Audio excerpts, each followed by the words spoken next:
Après 4 jours d'échanges, de panels et de travaux intenses, le 45e Conseil annuel de l'Association de gestion des ports de l'Afrique de l'Ouest et du Centre a officiellement levé l'ancre.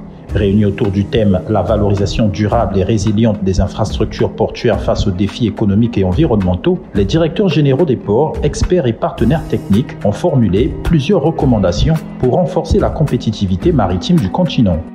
Recommandation numéro 2/25/CDE. Le calendrier provisoire des réunions statutaires de l'année 2025 est approuvé par le comité directeur élargi. Ainsi, le secrétaire général est autorisé à procéder aux ajustements nécessaires en cours d'année et devra présenter un bilan d'exécution lors des prochaines sessions. 3. Au titre de la reconstruction du centre de formation professionnelle, recommandation numéro 3/25/CDE, le comité directeur élargi accueille favorablement l'offre de la République du Bénin de construire le centre de formation professionnelle de l'AGPAOC porté par le port autonome de Cotonou.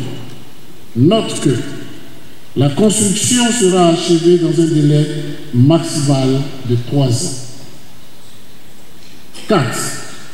Au titre du programme de renforcement des capacités, recommandation numéro 4/25/CDE, le comité directeur élargi mandate le secrétariat général pour organiser un minimum d'une formation professionnelle par trimestre, alternativement à Cotonou ou dans les ports membres de l'AGPAOC.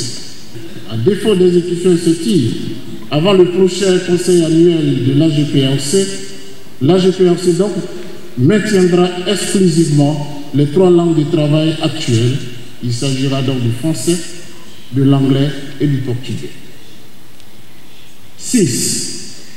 Au titre du renforcement de la coopération internationale, recommandation numéro 6/25/CDE, le comité prend acte des avancées réalisées dans le développement des partenariats avec les organisations régionales et internationales du secteur maritime et portuaire. Recommandation numéro 7/25/CDE, considérant les impayés constatés des cotisations de certains membres titulaires, tenant compte des contraintes réglementaires et budgétaires propres à certaines juridictions, le comité directeur élargi rappelle l'importance du paiement régulier des cotisations pour assurer la pérennité financière de l'association et la mise en œuvre des programmes d'activité. Recommandation numéro 10/25/CDE, considérant l'importance des projets structurants pour le développement et le rayonnement de l'association. Après présentation de l'état d'avancement des différentes initiatives, le comité directeur formule les recommandations suivantes.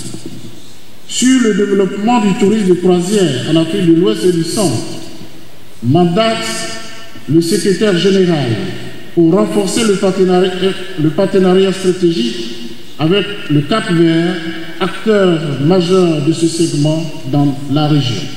Madame le ministre, je voudrais tout d'abord vous exprimer la profonde gratitude de l'ensemble de la communauté de notre port d'avoir bien voulu rehausser de votre présence la cérémonie de clôture des travaux du 45e Conseil de l'AGPAOC et de la 20e table ronde des directeurs généraux des autorités portuaires, membres de notre association.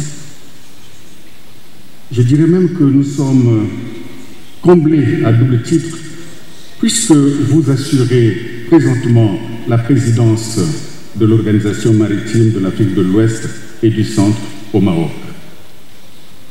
Madame le ministre, nous vous remercions et à travers vous, le gouvernement de la République, d'avoir permis au port autonome de Pointe-Noire de préparer et d'organiser les présentes assises avec la collaboration du secrétariat général de la GPAOC, dirigé avec maestria par M.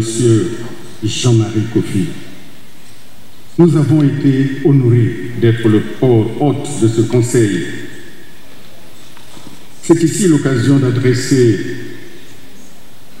toutes nos félicitations à notre frère Martin Bougui Kouma, directeur général de l'OPRAG, pour avoir présidé avec brio les travaux de notre table ronde sur le thème « Réinventer la gestion portuaire vers une valorisation durable et résiliente des infrastructures face aux défis économiques et environnementaux ».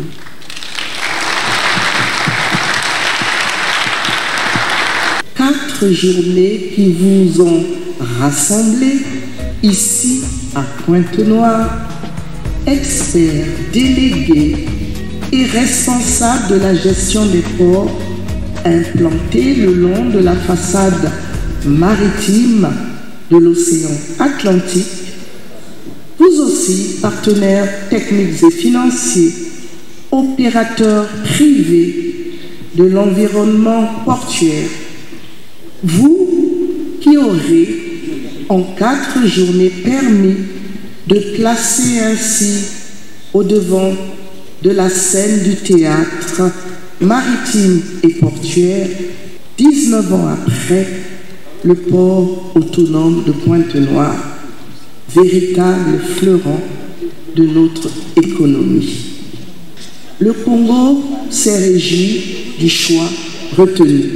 Il démontre la perspicacité de votre association dans la priorisation des thématiques à traiter et confirme son objectif, celui d'accompagner les pouvoirs publics de chacun de ses États membres en étant une réelle force de proposition dans l'essor de l'activité maritime.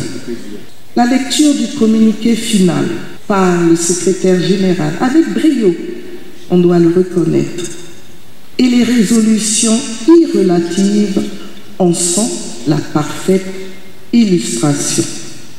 Emportez donc, en plus de tout ce que le directeur général du port autonome de Pointe-Noire vous a demandé d'emporter, oui, emportez donc dans vos pays respectifs non seulement le souvenir chaleureux de l'hospitalité congolaise, mais en outre la certitude qu'un avenir prospère de nos ports est envisageable aussi longtemps que votre association entretiendra ses valeurs intrinsèques de solidarité agissante, de compétitivité saine et d'étroite coopération entre ses membres. À cet effet, je déclare clos le 45e Conseil annuel de l'AGPAOC